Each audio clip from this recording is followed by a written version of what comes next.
This is the Tan Talk Radio Network. We are back to Moments of Clarity with Tiffany Werner. To join in the discussion, call 866-826-1340. Now, here's Tiffany Werner.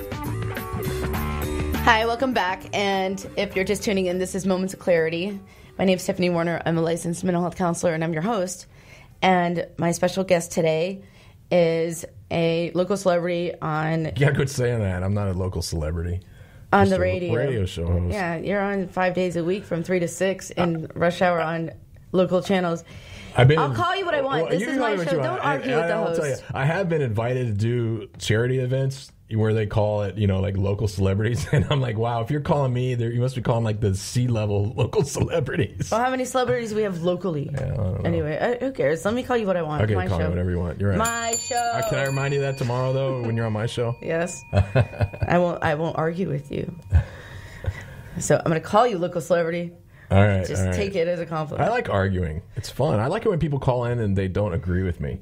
Well, that's funny because that's what we're saying, that when I'm on your show, I'm not going to bite my tongue. So don't put me on the spot like that, because you might end up like all traumatized or something.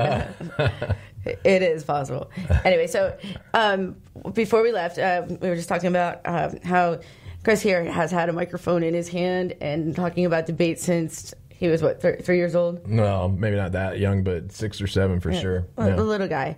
And he has a show where he talks about the controversial topics that a lot of people sway away from or get over passionate about. So that's really a courageous thing to take on, because everyone has an opinion about politics or religion, and it started wars and raids and riots and all these things, and so those are topics that you take on head on. Does that ever cause you stress at home when you feel like someone that even though you hold strong to your opinion and everything, but does it ever linger with you after the show, like, man, that guy, like, whatever? No.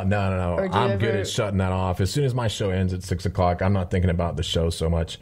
Definitely not when I come home. In fact, my kids and my wife will ask me, how was your show, or who'd you have on your show today, and that kind of thing. And I'm like, what? I don't want to talk about my show.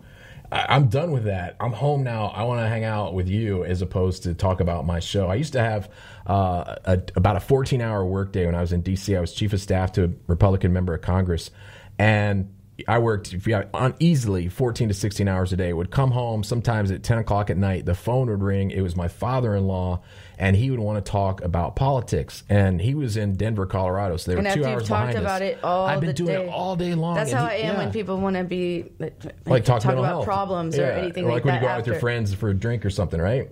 I guess, but with friends, I don't mind having an ear there. Mm-hmm. But it's usually people looking for free advice. Yeah, or if you're at dinner, if somebody finds out what I do, they want to ask for advice on something. What should I do about my kid who keeps whatever? What do you do? Or So I told my bartender overhears I'm a therapist. They want to ask for advice on their girlfriend or whatever it is. Like, it's like, I'm here to shut it off. Right. I'm the same way. And I told my father-in-law, I said, at some point after him calling, every other night wanting to talk politics, I said, Bill, I can't do this anymore. He was a preacher, a minister. And I told him, I said, it would be like people calling you at 10 o'clock at night and wanting to talk about Jesus after you've been talking about Jesus and administering the gospel all day long since 8 o'clock in the morning. And, of course, he had a smart comeback, and he's like, well, they do, and I don't have any problem with that. I'm like, well, I guess we're different, because at 10 o'clock at night, I don't want to talk about politics after doing it since 6 o'clock this morning. Larry? But when it comes to someone that's very faithful in their religion or whatever, I don't think that they'll sit there and go, I want to turn Jesus off after 10 p.m. You know what I mean? It doesn't apply the same. Yeah, he got me. That's a little different. I mean, I don't think they're allowed, or I don't know, Jesus is with me all the time. I would imagine if I had a religious show, you can't just sit there and go, I turn it off. But mine was politics, and stuff. I turn it off. Absolutely. We have Larry on the line. Hi, Larry. Thank you so much for calling in to Moments of Clarity. Welcome. Thank you. Do we have a question or feedback? We're doing great. How are you? I was just calling in. I've been diagnosed with multiple sclerosis ever since April of 1995. Oh, that's a long time. How are you doing?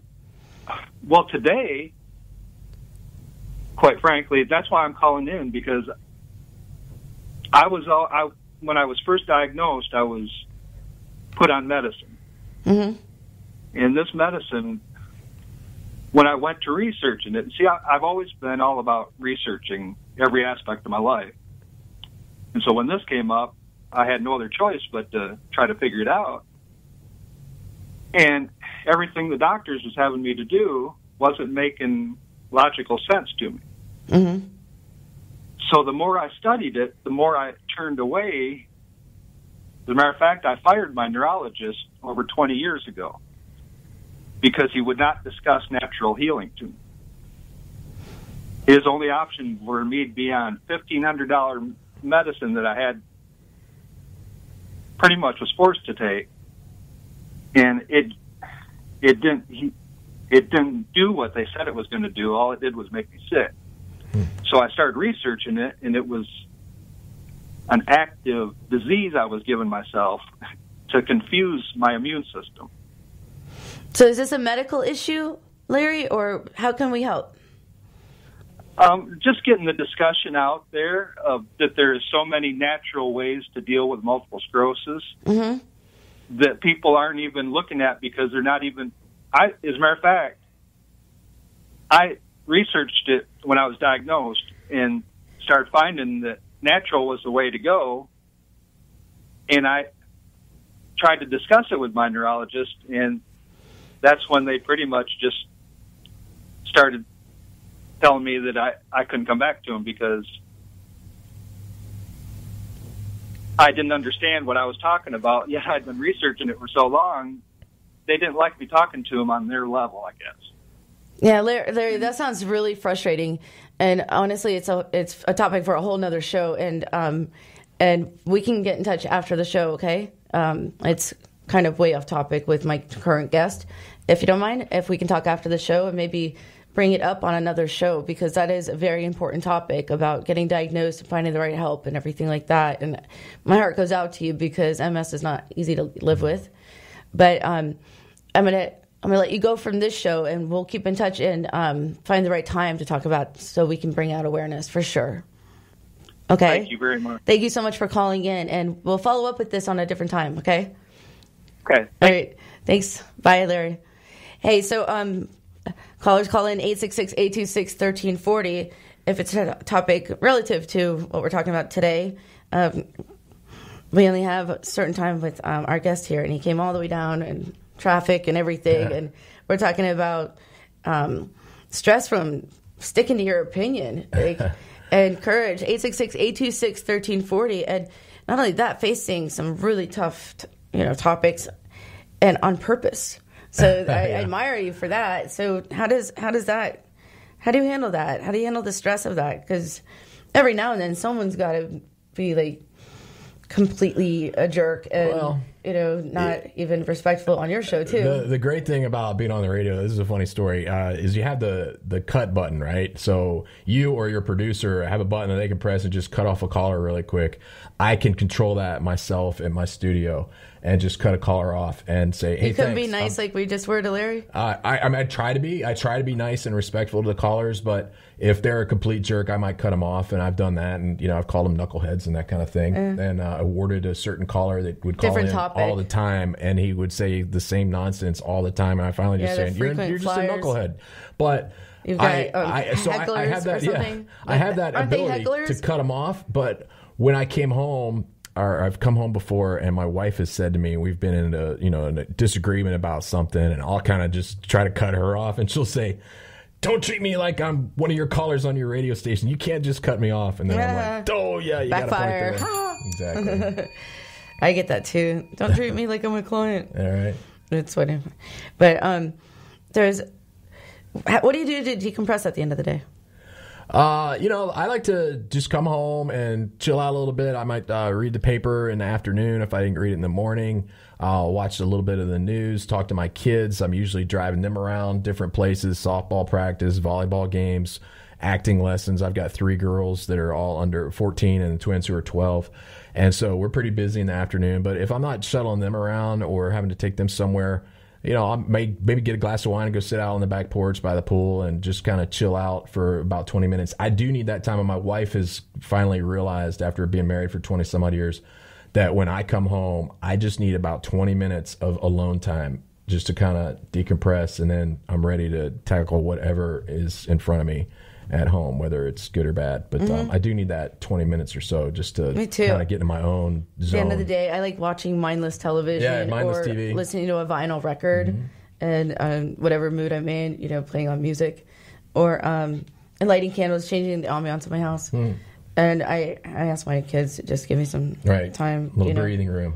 Because, right when you walk in, or right when you see them, they have 1,000 things that they want, from buying them something, or this is needed, or this, or this, take or this, me here, or this, take or this. me there, I forgot this. Yeah. And being a parent's fun, right? Well, yeah, it has is. its moments. Except when they're around me. Just kidding. No, but I'm totally kidding. Yeah, I get it. But you're sarcastic one like me. Yeah, it gets. Yeah, as long as people understand sarcasm, and we're good. 866-826-1340. Call in, ask a question, and strike some controversy. Now, I got lots of controversial stuff we can talk about, but you don't want to do that. What's the hardest thing that you've endured while being a radio host?